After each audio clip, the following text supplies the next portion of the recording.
வணக்கம். என்ன செய்தியை பார்க்க போறோம்னு கேட்டீங்கன்னா, திமுக கூட்டணியில் தேமுதிக, அதிமுக கூட்டணியில் தொடரும் என்று எதிர்பார்த்த நிலையில் திடீரென திமுக கூட்டணியில் இணைந்திருக்கிறது தேமுதிக. அதிமுக பாஜகவுக்கு பெரிய அதிர்ச்சி. ஆனால் நம்ம அமித்ஷா அவர்கள் தேமுதிக கிட்ட பேசிட்டு இருக்கிறாங்க அப்படின்னு திண்டுக்கல் சீனிவாசன் அவர்கள் சொன்னாரு. அமித்ஷா பேசிய பிறகும் எப்படி திமுக கூட்டணிக்கு போனாங்க? மர்மமாகவே இருக்கிறதப்பா. அமித்ஷா விட திமுகவில் சாணக்கியர்கள் இருக்கின்றார்களோ? திமுக சொல்ற மாதிரி எந்த ஷா வந்தாலும் சரி தமிழகத்தை ஆள முடியாதோ? அசைத்திட்டாங்களாப்பா. அப்போ அமித்ஷாவுடைய சாணிக்கத்தனம் தமிழகத்தில் எடுபடவே இல்லையா? ஏன் அதிமுக கூட்டணி விட்டு தேமுதிக திமுகவை நாடியது? மர்மமாகவே இருக்குது இல்லையா? அந்த மர்ம பக்கங்களை தான் இந்த வீடியோ நம்ம விரிவா பார்க்க போறோங்க. அதற்கு முன்பாக இதுவரைக்கும் நம்ம சேனலை நீங்க சப்ஸ்கிரைப் பண்ணாம இருந்தீங்கன்னா சப்ஸ்கிரைப் பண்ணிக்கிட்டு சப்போர்ட் பண்ணுங்க. இப்போ எஸ்பி வேலுமணி அவர்களும் பிரேமலதா விஜயகாந்த் அவர்களும் ஈசா யோகா மையத்தில் போய் சிவராத்திரி விழாவில் கலந்துக்கிட்டாங்க. அங்கவே ஜகி வாசுதேவ் முன்னிலையில நம்முடைய எஸ்பி வேலுமணி அவரும் பிரேமலதா விஜயகாந்த் அவர்களும் கூட்டணியை பேசி முடிச்சுட்டாங்க. அதிமுக கூட்டணி தான் இருக்க போறாங்க அப்படின்னு சொன்னாங்க. ஆனா திடீர்னு இன்னைக்கு பார்த்தா யூட்டர்ன் அடித்து திமுக கூட்டணிக்கு போயிட்டாங்க. சமூக வலைதளத்தில் என்ன பேசிக்கிறாங்க அப்படின்னு பார்க்கும் பொழுது, பிரேமலதா விஜயகாந்த் அவர்களுக்கு பேரம் படிஞ்சு போச்சுப்பா. அவங்களுக்கு தேவை என்ன? பணம் மட்டும்தான், பதவி மட்டும்தான். அது ரெண்டும் திமுக கிட்ட இருக்குது. தாராளமாக கொடுத்தாங்க, அங்கே போயிட்டாங்க. பேரம் படிஞ்சு போய்விட்டது அப்படின்னு பேசுறாங்க. ரெண்டாவது, அதிமுக மற்றும் பாஜகவினர் பொறுத்த வரைக்கும் கேப்டன் கொள்கையை மீறி திமுகவுடன் கூட்டணி வச்சுட்டாங்களே, கேப்டனுடைய ஆன்மா மன்னிக்குமா அப்படின்னு கேள்வி கேட்டிருக்காங்க. கேப்டனை பொறுத்த வரைக்கும் நல்ல ஆரோக்கியமா இருக்கின்ற தருணத்தில் கல்யாண மண்டபத்தையும் வீட்டையும் உடைச்சிட்ட பிறகு இன்னைக்கு வரைக்கும் கேப்டன் அவர்கள் கனவு கண்ட வீட்டை கேப்டன் இருக்கின்ற வரைக்கும் கட்ட முடியல. இன்னைக்கு பிரேமலதா விஜயகாந்த் அவர்களாலையும் கட்ட முடியல, பாதியில தான் நிக்குது.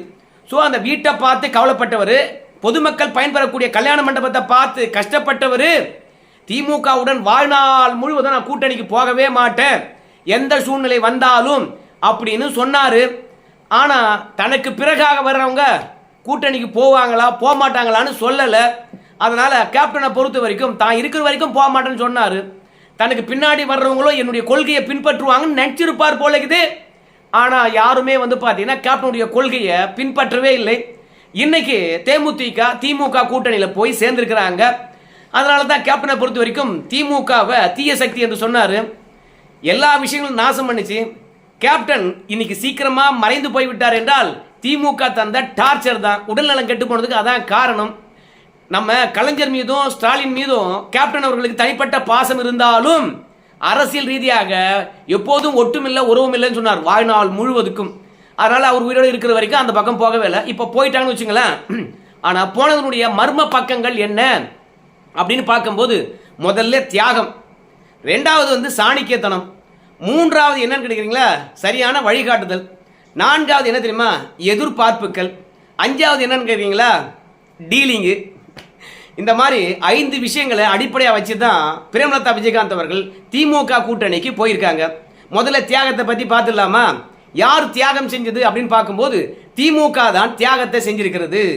ஏன்னா ஏற்கனவே நாடாளுமன்ற தேர்தலில் திமுக கூட்டணியில் கமலஹாசன் இல்லை. இருந்திருந்தாலும் அவருக்கு தொகுதியானது ஒதுக்கப்படவே இல்லை. ஆனா இப்ப சட்டமன்ற தேர்தலில் கமலஹாசன் பாத்தீங்கன்னா இடம்பெற போறார். இரட்டை இலக்கத்தில் வேணும்னு சொல்லிட்டு இருக்கார். அதனால குறைஞ்சபட்சம் 4 தொகுதி கமலஹாசன் கொடுக்கணும். இப்போ பிரேமலதா விஜயகாந்த் அவர்கள் சேர்ந்திருக்காங்க, அவங்களுக்கு 7 தொகுதி கொடுக்கணும்.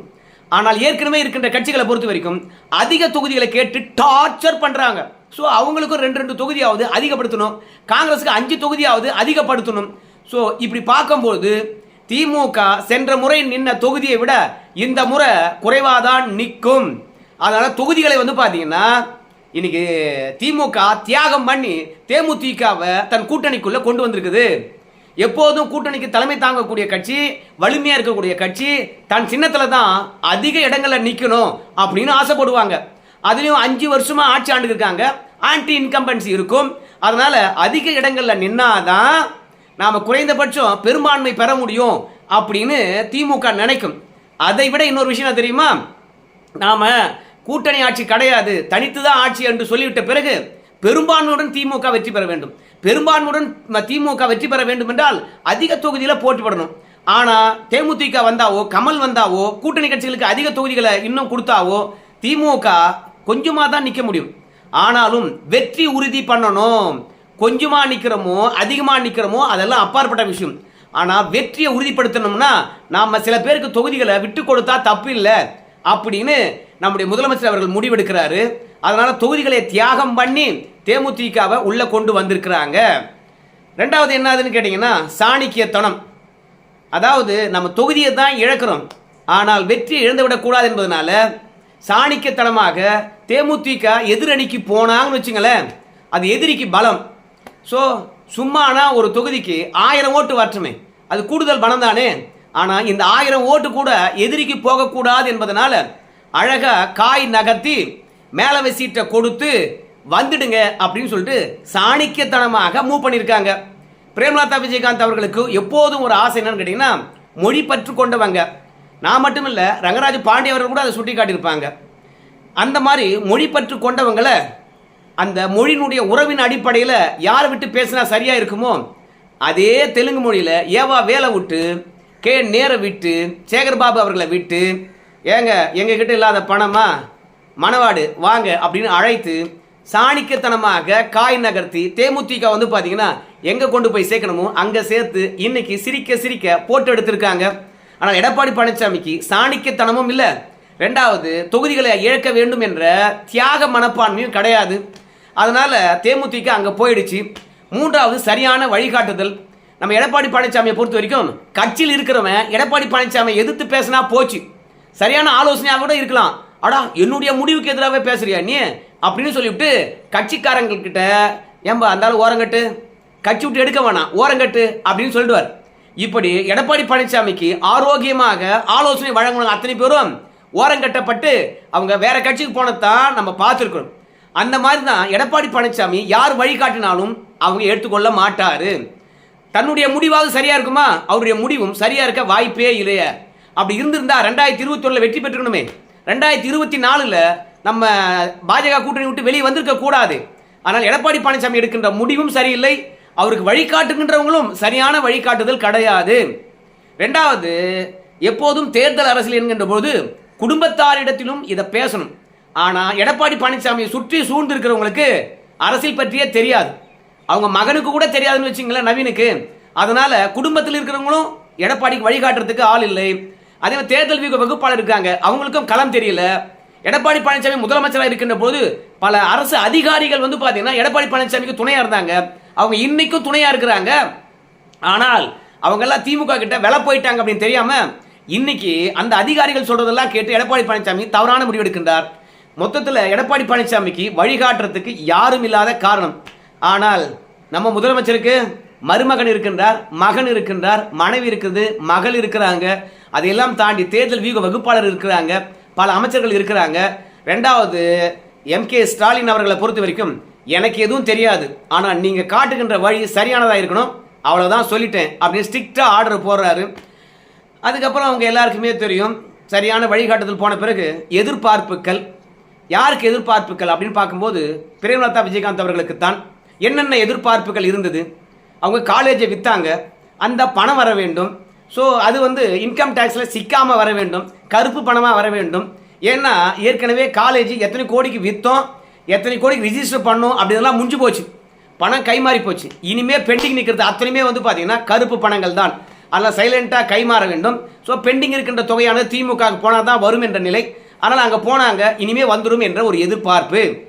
மூன்றாவது, இன்னைக்கு இருக்கக்கூடிய கருத்து கணிப்புகளை பொறுத்த வரைக்கும் திமுக கூட்டணி தான் வெற்றி பெறும் அப்படின்றது எப்போது ஒரு பொய் பரப்புரை ஊடகம் செஞ்சுக்கிட்டே இருக்குது.